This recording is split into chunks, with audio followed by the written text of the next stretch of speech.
Dan ini dilakukan 15 menit juga cukup. Ketika pagi hari sesudah sholat subuh dan atau ketika malam sebelum tidur.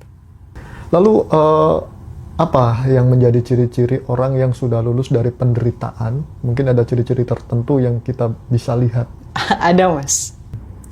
Kalau misalnya ujian ini membuat kita trauma, maka identitas lama kita tidak akan pernah bisa berubah, malah bertambah traumanya. Tapi ketika kita diuji, kita masih bisa senyum, kita bisa ikhlas. Bahkan ketika utang kita miliaran, kita masih bisa bahagia.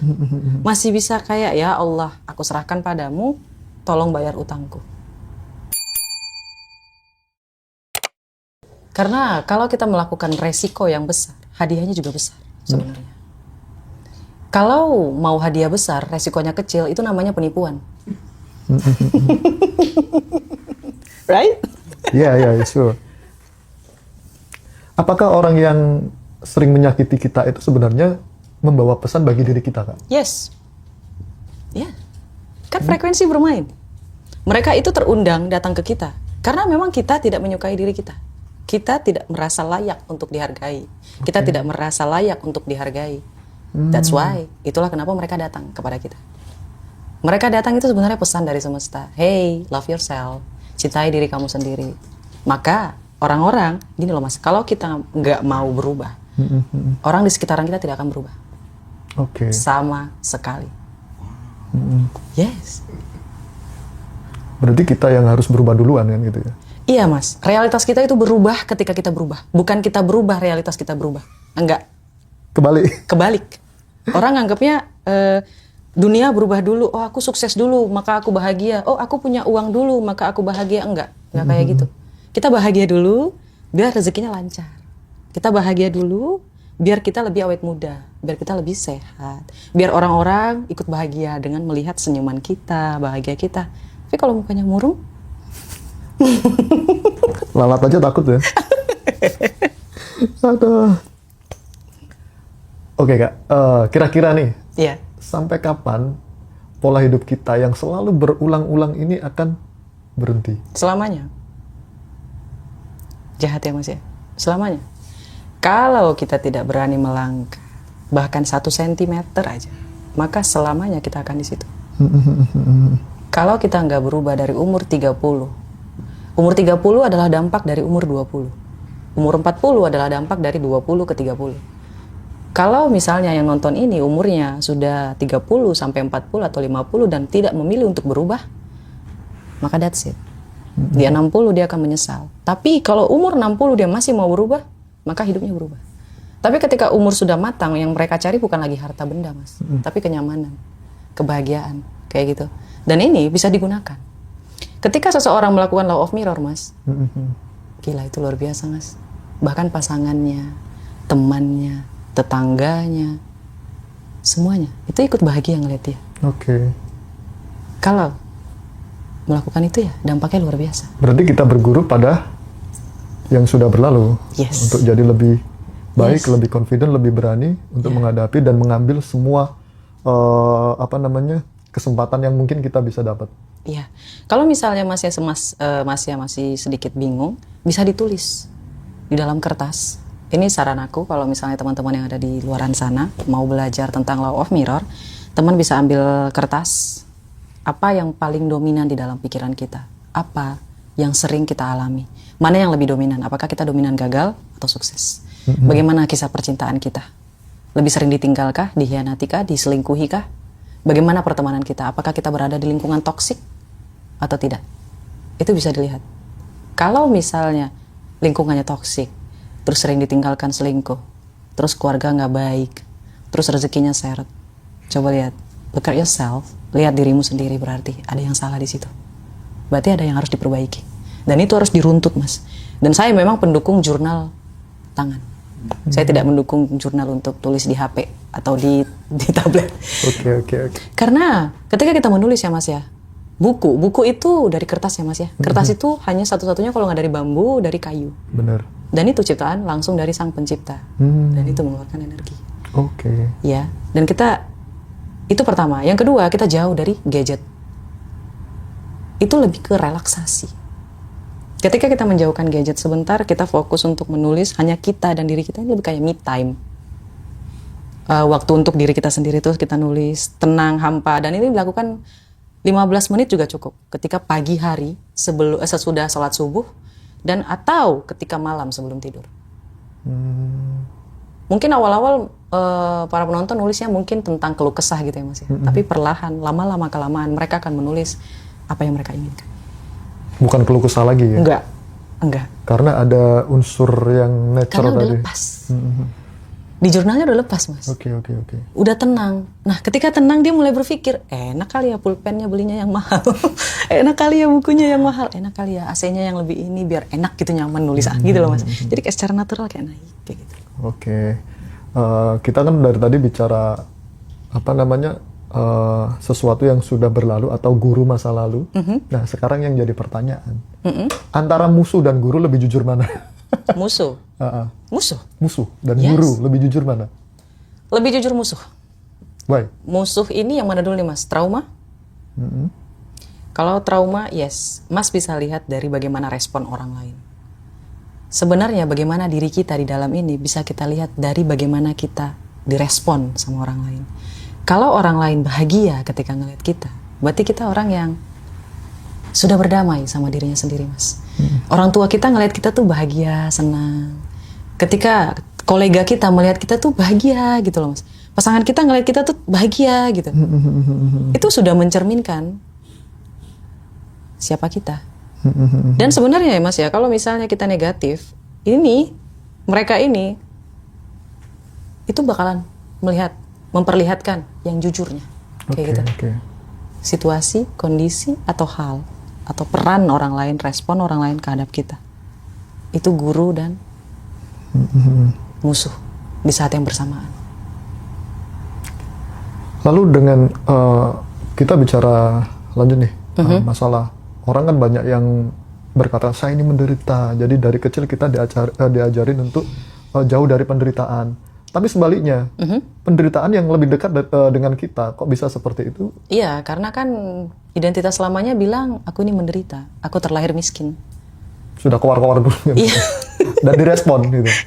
Mungkin seperti itu. Yes, dan nervous systemnya itu nggak suka kalau dia kaya. Mas, otak kita itu adalah sahabat kita. Dia akan melakukan apapun agar kita merasa nyaman. Dia menganggap apa yang sudah selama ini kita alami dan kita merasa nyaman, itu adalah hal yang membuat kita nyaman. Mereka nggak peduli itu buruk atau baik. Nggak peduli. Yang penting nyaman. Yang penting nyaman. Meskipun itu tidak nyaman bagi misal pasangannya. Yes. Yang penting kita lakukan, yang penting kita nyaman. Otak kita yang menganggap nyaman, Man. Sebenarnya kita nggak nyaman. Tadi, seperti awal saya katakan, mereka terbiasa lalu nyaman. Ada dua orang yang berbeda, Mas. Mereka terbiasa lalu nyaman atau nyaman dulu baru terbiasa. Kalau saya mulai melangkah dari nyaman dulu baru terbiasa. Saya melatih diri saya untuk nyaman berkata kepada diri saya cantik. Saya pintar. Saya bisa, saya hebat, saya sukses. Setiap hari. Meskipun kala itu saya masih Gojek. Nggak peduli. Terus kalau sudah seperti demikian, apa bedanya dengan keakuan? Keakuan? Keangkuhan? Keakuan? Keakuan itu itu orang yang apa ya, yang merasa lebih kan, oh ini loh aku, oh ini loh aku. Itu apa bedanya? Berbeda, Mas. Kalau misalnya keakuan. Gini, kalau misalnya seseorang merasa keakuan dan dia tidak merugikan orang lain, it's okay aja. It's okay ya? It's okay. Nggak ada yang salah di situ. Bahkan teman aku, Mas percaya nggak? Ini aku bawain teman aku salah satu contoh ya. Semenjak SMP dia selalu bilang, saya akan menikah dengan bule. Saya akan menikah dengan bule.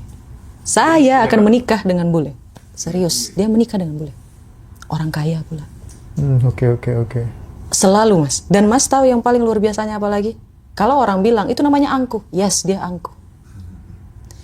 Bahkan ketika ada seseorang, ya Mas ya, yang nembak dia akan datang bilang, sorry ya, maaf, aku sukanya sama bule, aku gak suka sama kamu. Keren. Apakah itu salah?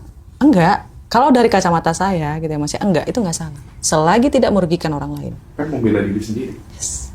Dia hanya membuat banderi. Kayak gitu loh, Mas. Dan omongan orang lain tidak akan berpengaruh dengan frekuensi yang Mas sampaikan melalui otak. Kayak gitu.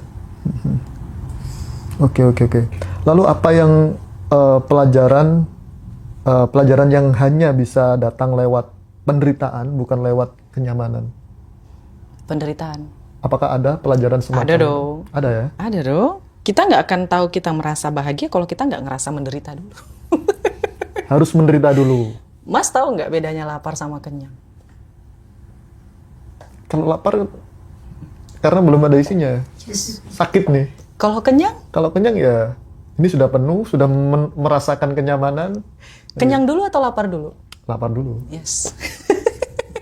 Gak apa-apa, habiskan kegagalan kamu biar nanti bisa ngerasain sukses. Itu betul kok Mas.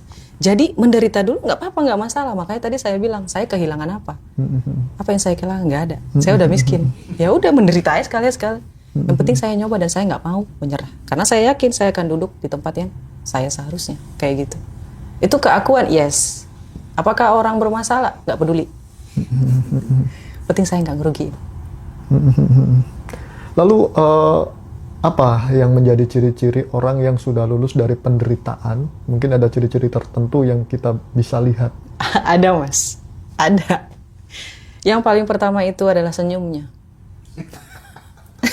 Kalau senyum kayak saya ini, Hampir, masih sedikit. menderita lah ya. Sedikit lagi Mas, 80%. Karena Masnya nggak percaya. oh gitu. Yes, nggak percaya. Apa yang saya nggak percaya? Karena mungkin gini loh Mas, frekuensi ini kita nggak bisa lihat. Tapi kita percaya sama frekuensi elektromagnetik. Kita percaya soal wifi, internet, tapi kita nggak percaya frekuensi. Kenapa? Karena kita nggak bisa lihat. Oke. Padahal kita dikasih router loh Mas. Ya. Wifi itu memang kita bisa lihat ya. Ya, wifi ada routernya. Kita routernya mana? Otak. Dan itu kita nggak bisa lihat dengan mata, Mas. Mas bisa lihat energi itu dari pertama, perkataan orang lain, tindakan orang lain, pembawaan orang lain, dan keputusan. Bagaimana cara dia mengambil keputusan. Biasanya, Mas, orang-orang yang berenergi rendah, mereka itu sering menunda, mereka itu takut, mereka itu overthinking, Oke. dan mereka, mohon maaf, malas untuk berubah. Malas untuk berubah. Ya. Karena mereka udah terbiasa lalu nyaman. Karena ngerasa nggak akan bisa ada kesempatan datang, voila ada keajaiban, mereka nggak percaya. Nggak percaya ya? Yes. Bahkan ada, misal nih ada seseorang yang sudah berusaha mati-matian, tapi hasilnya cuma segitu-gitu aja. Nah, itu mungkin kakaknya bisa ngasih clue-clue lah. Untuk kenapa kok bisa seperti itu? Mungkin ada jalan keluar atau gimana? Ada Mas. Energi. Mereka berbeda secara energi. Kayak gini loh Mas. Hidup ini isinya cuma ujian. Kalau misalnya ujian ini membuat kita trauma, maka identitas lama kita tidak akan pernah bisa berubah, malah bertambah traumanya. Tapi ketika kita diuji, kita masih bisa senyum, kita bisa ikhlas. Bahkan ketika utang kita miliaran, kita masih bisa bahagia. Masih bisa kayak, ya Allah, aku serahkan padamu, tolong bayar utangku. Itu energinya akan berbeda Mas. Sama orang yang sudah berusaha mati-matian, terus dia bilang, sampai kapan ya aku kayak gini? Namanya juga orang miskin, ya udahlah, mau gimana? Berarti bisa dong naik level, atau levelnya cuma segitu-gitu aja?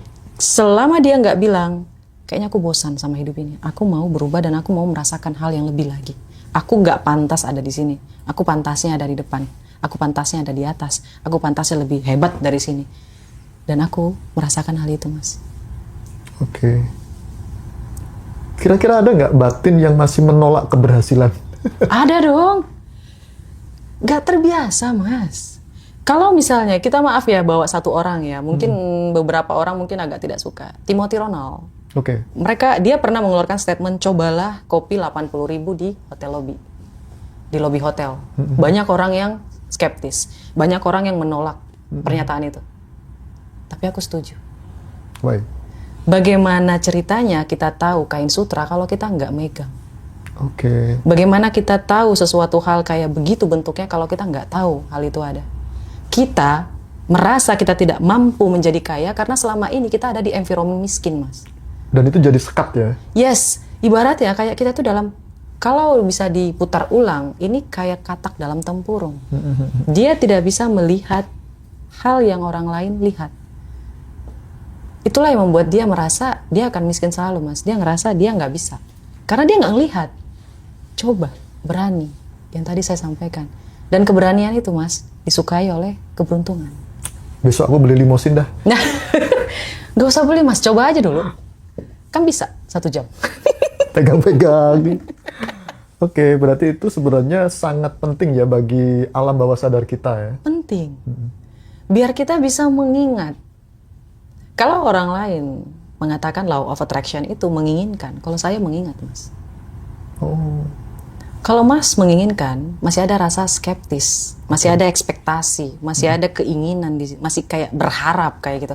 Tapi kalau mengingat, itu ibarat kayak kita itu mengingat kita sedang naik mobil, mengingat kita sedang masuk ke dalam rumah impian kita mengingat kita memiliki anak, kita mengingat kita pasangan kita yang bagus banget kayak gitu. Kita mengingat, bukan menginginkan. Ketika masih yang mengingat, kita nggak lagi berekspektasi, karena kita tahu kita punya. oke. Berbeda ya, Mas, beda banget kalau menurut aku. Oke. Berarti itu penting ya buat treatment untuk diri kita sendiri ya. Penting ingat. banget. Ingat, oh ya ada mobil yang namanya Lamborghini. Oh iya, ada bule cantik. Diingat-ingat apa yang kita inginkan gitu. Yes, bahkan di print loh, Mas. Oh. Tempel. Tempel dimanapun, Mas. Bahkan kalau ada yang jual replika McLaren, beli. Pernah mengalami sampai tempel-tempel gitu? Aku foto. Tempel iya, kalau tempel mungkin karena terlalu gede, dia butuh waktu. Dan memang saya belum pantas untuk punya itu. Karena rumah sekarang masih belum ada garasinya. Bagaimana ceritanya saya mau punya mobil tapi nggak ada garasi? Sama, kayak gitu. Kalau kamu mau mobil, siapin garasi. Belajar naik mobil. Oke. Itu usaha intuisi namanya, Mas. Usaha intuisi ya. Iya.